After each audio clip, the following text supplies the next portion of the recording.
The giant spaceship Luminous Path floated in deep space like a shining jewel.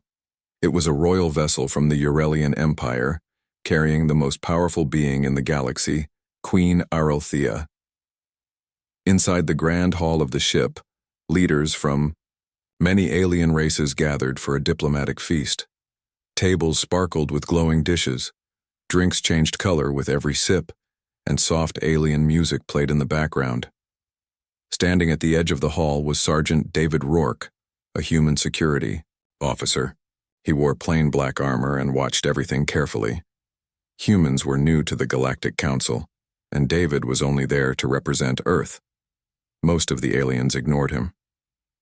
Queen Aralthea entered the room wearing a robe of living silk that moved like water. Her long silver crown shimmered. Everyone stood and bowed. She raised her hand.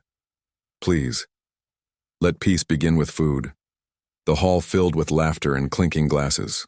The queen walked slowly toward the center of the room, greeting leaders as she passed. Then, it happened.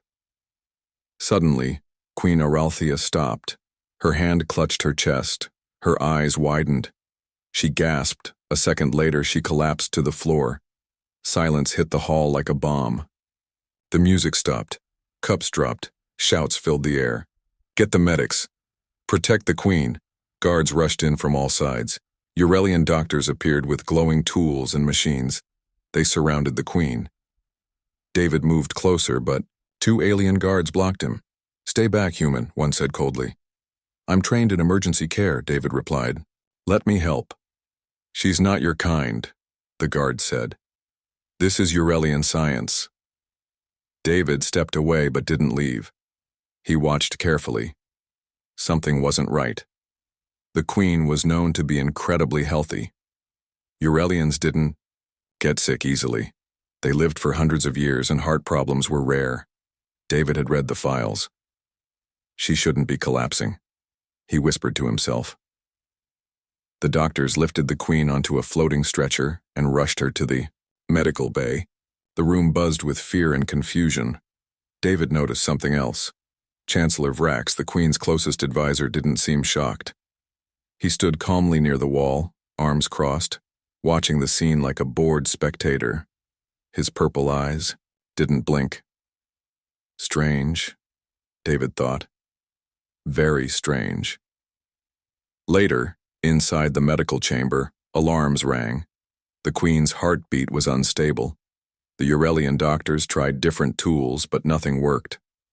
The queen's body rejected the medicine. Her skin started to dim. Eurelians glowed slightly when healthy, and now she looked pale. "She is dying," one doctor whispered. David sat outside, still watching through the glass window. He couldn't stay still. His gut told him this wasn't just a medical accident. He pulled out his portable scanner, a small Earth device designed to detect environmental threats. He quietly walked back to the banquet hall and scanned the queen's chair. Nothing. Then he scanned the air around her seat. Strange particles appeared on the scanner, too small for normal detection, but definitely there. David frowned. "What is that?" He followed the trail. It led toward the queen's private chamber. At the door, he scanned again. There it was, a tiny crack in the air filter. Something had been tampered with. His eyes widened. This wasn't an accident. Someone poisoned the queen. David rushed to the medical wing again. "I need to speak to your lead doctor," he shouted. One Eurelian looked at him with annoyance. "You humans don't understand our biology. Go away." David showed them the scanner results, but they waved him off. "These are primitive Earth tools. Useless." David was angry, but kept calm. "Please, at least check the air filter. I think it was poisoned." A young medical assistant took the scanner from him and looked at it. She said nothing, but her face changed. She ran inside without a word. Minutes later, the chamber. Lights turned red. Security was doubled. Something was happening. David stepped back into the shadows. No one thanked him. No one even spoke to him. But he knew what he saw. "Someone tried to kill her," he said softly. "And no one's asking the right questions." Back in the command room, Chancellor Vrax made an official announcement. The Queen is in critical condition. She may not survive. We are returning to Eurelia for advanced care. All humans are to remain in their sectors. David listened from a nearby hallway. He clenched his fists. They were hiding something. And now, he was sure, Vrax was involved. He whispered to himself, "If no one's going to find the truth, then I will." David Rourke sat quietly in the hallway, watching the Eurelian guards walk past. Their shiny armor reflected the bright lights of the royal starship Luminous Path. No one looked at him. No one cared. The Queen was still unconscious. Her condition was worse. The doctor said her body was not responding to treatment. Her heart was weak. Her energy was fading. But David didn't believe it was just a random illness. His human scanner had found strange particles near the Queen's air filter. Someone had tampered with it. Someone had poisoned her, yet no one listened to him. Not the guards, not the doctors, not even the Earth Embassy. He opened his comm device and spoke in a quiet voice. "AI unit, respond." A soft voice replied. "Hello, Sergeant Rourke. How may I assist you?" It was Med-E, an Earth-made medical AI, secretly connected to David's suit. He had brought it with him during his transfer. It wasn't legal on Eurelian ships, but it was smart. "I need you to analyze a sample," David said. He uploaded the data from his scanner, the strange airborne particles. "Analyzing," the AI said. David walked to a quiet corner near the maintenance bay and waited. After a minute, the AI spoke again. "Agent identified synthetic neurotoxin, common in industrial espionage, harmless to humans, fatal to Eurelians in microdoses. This is an assassination compound." David's eyes widened. "It was a poison. I knew it." He looked around carefully. The hallway was empty. He whispered, "Can this be detected by Eurelian medical scanners?" "Negative," the AI answered. "It does not match their threat databases. That's why the doctors couldn't find anything. Their advanced machines didn't know what to look for. But David's old human tech saw the truth. Who would do this?" he muttered. "Who'd want her dead?" He walked quickly to the security control room. The door was guarded. "No access," the guard said. David smiled. "Queen's orders. Emergency investigation." The guard frowned. "Show the order." David handed him a data pad with a fake authorization screen. The guard stared for a second, then stepped aside. David walked in and closed the door behind him. He opened the video logs from the last few days. His fingers moved fast. He didn't have much time. He replayed footage of the Queen's private quarters. Most of the time, she was alone, or with her handmaids. But then he paused the screen. There. A moment. Chancellor Vrax entering her chambers. Late at night, alone. No one else around. Strange. Vrax was not part of her medical team. Why was he there? David zoomed in. Vrax touched the air filter with a small device. It blinked red, then green. Then he walked away, calmly. David sat back in his chair. It was him. He did it. Suddenly the lights flickered. A voice spoke from the wall speaker. "Unauthorized. Access detected. Security breach in control room." David cursed. "They know I'm here." He grabbed the video clip and sent it to Med-E's secure backup.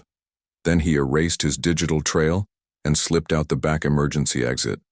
Now he was a fugitive. The Eurelian guards were everywhere, scanning for him. He hid in the engineering section of the ship, loud, dirty, and rarely checked. He found an empty supply locker and sat inside, breathing slowly. He whispered, "Med-E, are you still with me?" "Yes, Sergeant." "Send the video to Earth's diplomatic channel. Priority code red. Include toxin analysis. Encrypt everything." "Message sent," the AI replied. David closed his eyes for a moment. He was tired, hungry, but he couldn't stop now. The Queen's life was still in danger, and Vrax was still in power. Hours passed. Then a soft beep from his comm unit. "Sergeant," Med-E said. "Vital signs of Queen Arothea dropping. Medical team preparing for emergency stasis. David's jaw tightened. Stasis would freeze her body. But if she was poisoned, that could kill her. Her system needed to flush the toxin, not freeze it inside. He had to stop them, but he couldn't go to the medical wing directly. He would be arrested, or worse. AI, David said. Any access to the emergency medpod supply lines? Yes, Med-E replied. There is a medical injector system in hallway J12, 2 decks down, unlocked. David smiled. Perfect. He made his way through the service tunnels, climbing down 2 decks. Every time footsteps passed, he froze. Finally, he reached the injector panel. It controlled the Queen's life support supply. David opened it and plugged in a small emergency kit from his armor, a human-made anticoagulant spray designed for battlefield wounds. He mixed it with a manual fluid stabilizer and set it to release a microdose. Will it work? He asked. Estimated. 62% chance of reversing toxin damage temporarily, the AI answered. David pushed the button. Good enough. Minutes later, the Queen's vitals improved slightly. Her energy levels rose. She stabilized. The medical team was surprised. They had no idea why it happened, but they paused the stasis procedure. In the shadows, David smiled. He had bought her time. But now he needed proof strong enough to expose Vrax to everyone, including the Queen herself. He whispered to himself, "This isn't over, not even close." The lights on the luminous path were dimmed for the artificial night cycle, but David Rourke didn't sleep. He hid inside a maintenance shaft deep below the ship's main decks. Pipes hissed above his head. The air smelled like oil and heat. He checked his comm device. The signal was weak, but Med-E, the AI assistant, was still active. Status on the Queen? He whispered. Vital signs steady, Med-E replied. Energy levels have increased. Uralian doctors are confused. David smiled. They don't know she got help from a human. But the situation was still dangerous. Chancellor Vrax was out there. The poison had been real. The video footage showed him tampering with the Queen's air filter, and now David was being hunted like a criminal. He had proof, but it wasn't enough. He needed the Queen to see it. She had to wake up and speak. Only then would anyone believe a human guard over a royal chancellor. David wiped the sweat from his face and stood up. I have to reach her. Meanwhile, Vrax stood in the command chamber watching a live feed of the Queen's room. Her body was still weak, but she was alive. Barely. This is taking too long, he said, frowning. She should have been gone by now. He turned to a tall alien with glowing red eyes. Find the human. He knows something. Yes, Chancellor. Vrax stared at the screen one last time and whispered, It's not personal, my Queen, it's just politics. David knew he couldn't get into the Queen's chamber the normal way. Security was tight. Guards were posted at every door, but he had studied the ship's blueprint earlier. There was a ventilation shaft that led to the Royal Medical Wing. It was small, but David was used to crawling through tight spaces. Years of military training had taught him how to move quietly. He made his way through dark passages, climbing ladders, slipping behind panels, avoiding cameras. Every few minutes he stopped and listened for footsteps. The ship was a maze, but his focus never broke. At last he reached a small metal grate. He looked through it. Below was the Queen's room. She lay on a crystal bed. Her chest rose and fell, slowly. A soft blue light surrounded her body. Machines blinked quietly at her side. No one else was in the room. David opened the grate and dropped down silently. He approached her bed. Her skin looked a little brighter than before. That was a good sign. Med-E, he whispered. I'm here. Confirmed. Begin secondary treatment? The AI asked. Yes, David said. He pulled out a small injector and gently pressed it to her neck. The fluid entered her system. After a moment, her breathing became smoother. Her eyelids moved slightly. Come on, Your Majesty. Wake up. Just for a minute. Suddenly the door opened. David ducked behind a tall scanner. 2 guards walked in talking. I don't trust Vrax, one said. Careful. He has spies everywhere. As they checked the machines, one of them noticed something strange. There's an unauthorized injector port reading.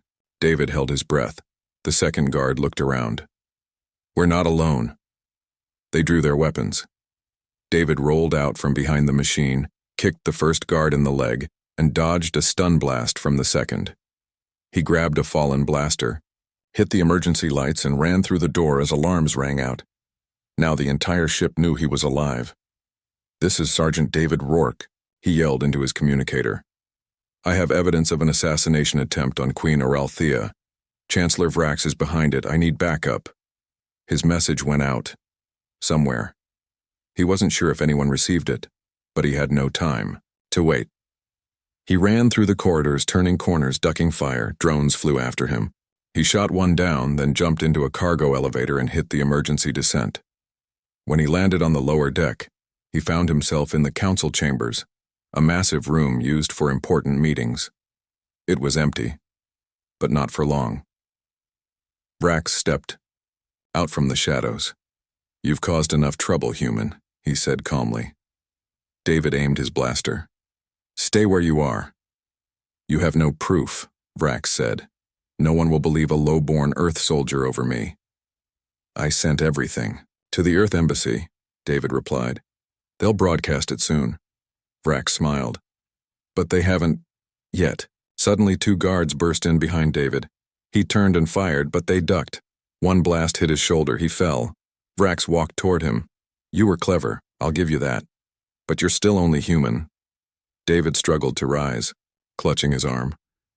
"Yeah, but sometimes being human is enough." Just then, a hologram lit up in the air above them. Queen Oralthea's voice echoed through the chamber. "I am awake," she said. Her voice was weak, but clear. Vrax froze. A live feed of her appeared. She sat upright in her medical bed, eyes glowing faintly. "I have seen the proof," she said. "David Rourke saved my life. Arrest Vrax. Now." The guards looked at each other, then at Vrax. Slowly, they raised their weapons toward the Chancellor. "No!" Vrax shouted, but it was too late. A stun blast hit him, and he dropped to the floor. David sank against the wall, breathing hard. He looked at the hologram of the Queen. "You're awake," he said softly. She nodded. "Thanks to you." Queen Oralthea sat on her medical bed, surrounded by a soft blue glow. Her long silver hair rested on her shoulders. Her strength had not fully returned, but her eyes were sharp. Across the ship, the video of her speaking had already reached all command stations. Her message was clear. "Chancellor Vrax tried to kill me. Sergeant David Rourke saved my life." Guards stormed into the council chambers. They lifted Vrax's stunned body and took him away in silence. David sat on the floor, breathing heavily. His arm still burned from the blaster hit. He looked up at the Queen's hologram again. "You trusted me," he said quietly. "I believed what I saw," she replied. "And I saw courage." Vrax was locked in the high-security prison cell, deep in the core of the ship. The guards who once respected him now looked at him with disgust, but even as he sat behind a glowing energy field, Vrax smiled. "You've only stopped part of the plan," he whispered to himself. "The real threat is still coming." Inside the Queen's chamber, David finally entered properly, this time not hiding. 2 royal healers checked his wound and patched his shoulder. The Queen turned to him. "Earth sent a soldier. We expected simple protection. Not a hero." David gave a small smile. "I didn't come to be a hero. I just did what was right." Oralthea nodded. "And that is exactly why you are." She waved her hand, and the guards stepped out, giving them privacy. "I remember something," she said, softly. "When I collapsed, I saw Vrax standing above me. He said nothing. He just watched.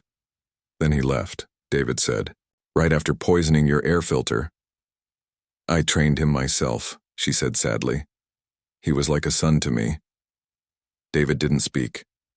He understood betrayal well. He'd seen it before, during missions on Earth. where friends became enemies overnight, but something still bothered him. If Vrax wanted you dead, why wait so long? Why use a slow poison? David asked. The Queen's eyes narrowed. Because he wasn't acting alone.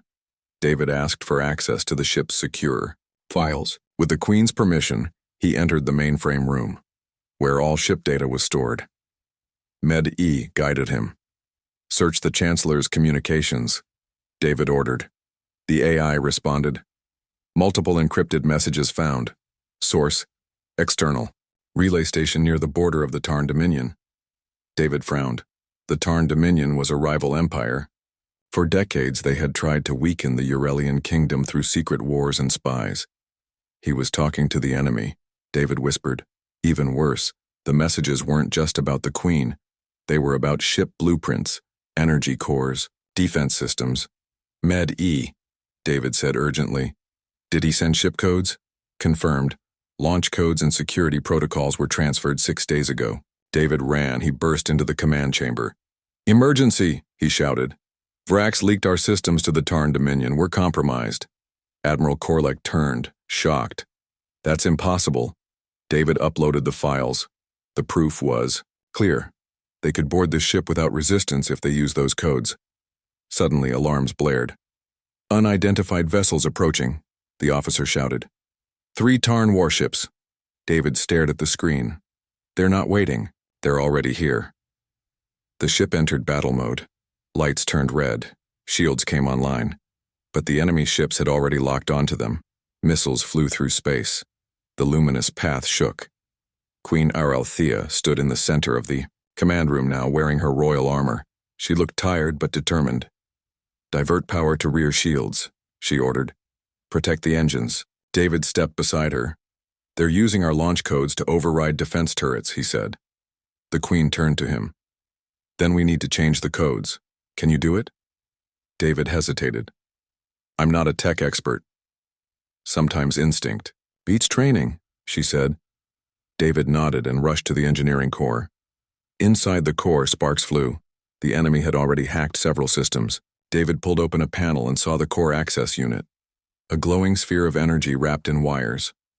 Med-E, help me override the codes. The AI began guiding him step by step. Remove blue circuit. Replace with manual node.